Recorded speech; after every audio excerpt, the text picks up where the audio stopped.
Muhammad Halal Meat, serving the Auckland community for a number of years. When it comes to 100% halal, you know you can trust Muhammad Halal Meat. Visit their retail store, complete with ample parking, at 208 Richardson Road in Mount Roscoe. Muhammad Halal Meat, the name you can trust. Sandringham Central Dental Care. Dr. Akhtar and Dr. Frank will provide you with the best dental care in Auckland at very affordable prices. Sandringham Central Dental Care, 532 Sandringham Road, Sandringham. Phone 09 815 7205. No matter how you relate to your car, it is important to care for it in specific ways that will maintain its reliability, preserve its drivability, and protect its retail value.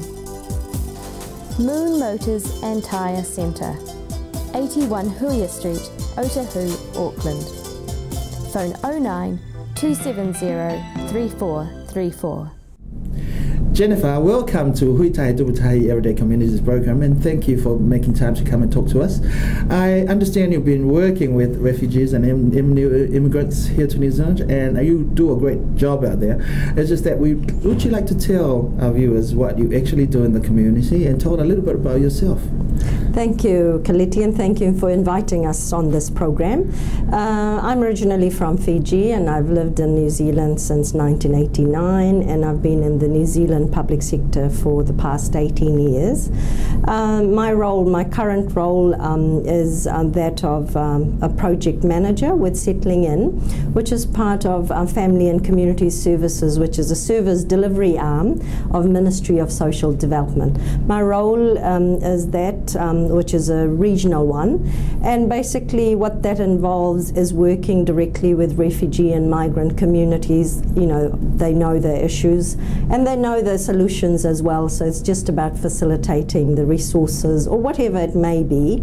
And also it's all about collaborating with other key central government agencies, NGOs, to find the good outcomes for our families and communities. That's good. I know that I've been working in the area for quite a while, and you've been supporting me all throughout working with newly settled or the refugees here in New Zealand. Do you have any, when you work with them, is it difficult being a Fijian Indian working with people from other areas like in Africa or, Afghanistan, or, because I have an understanding that there are different cultures. So how do you see yourself and how do you immerse yourself in such position? You're quite right there, Kaliti. In Auckland, the, shall we say, the new settler community is very, very ethnically and linguistically and religiously diverse. I've been working in this field for a good 10 years now, so I've developed extensive networks across the sector, both within the migrant and refugee communities. And I suppose it's about working with, I have a passion for what I do, and that's often reflected in the work that I do. And also it's about having empathy. I mean, I've walked in this, I'm a migrant, so I've been, through that path of being a migrant, the struggles, the challenges, and so forth.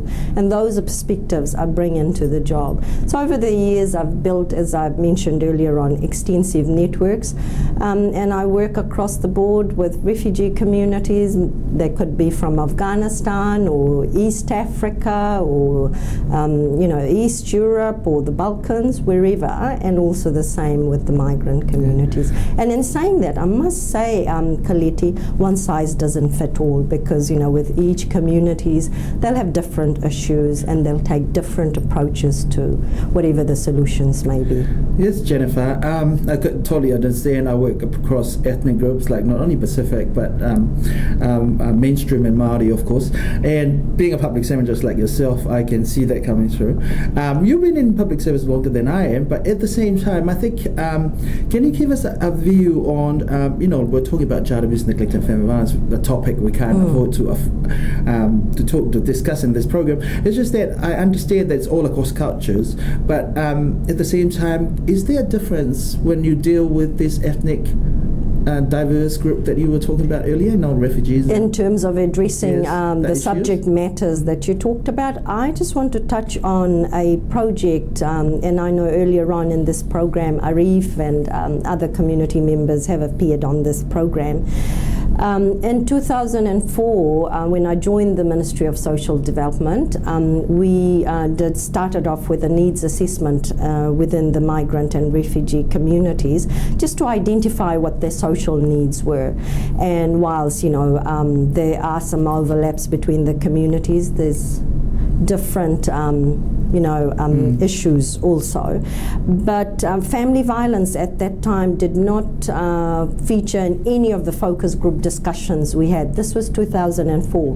By 2006, 4 of our refugee male community leaders had initiated a project called Reducing Family Violence in Refugee Communities. So, and I think it was great that it was our male community leaders that stood up and said, this needs to be done. And very strength-based, as I was saying earlier on, one size doesn't fit all. They took different avenues, such as, some community groups looked at positive parenting in a New Zealand context instead of going to talk directly about family violence. Jennifer, I'm just mindful of our time. Is there anything that you'd like to leave with us, the viewers, with regards to refugees, understanding refugees and immigrants in New Zealand? I suppose, as I mentioned earlier on, the communities are growing in terms of the numbers, and also it's about service responsiveness to the needs of the communities and the different areas of service delivery, be it health, social sector and so forth. And also within our communities, a bit more discussion about now that we're living in New Zealand and the laws, adapt, and the laws of the land, like child, youth and family, you're representing child, so it's all those things that we have to work through, and we are getting there, meaning that. Thank you, Jennifer, and thank you for coming on board onto this interview, and good luck for the rest of the year, and hopefully we'll have you on our program at some point. Thank you very much, Kaliti. Thanks.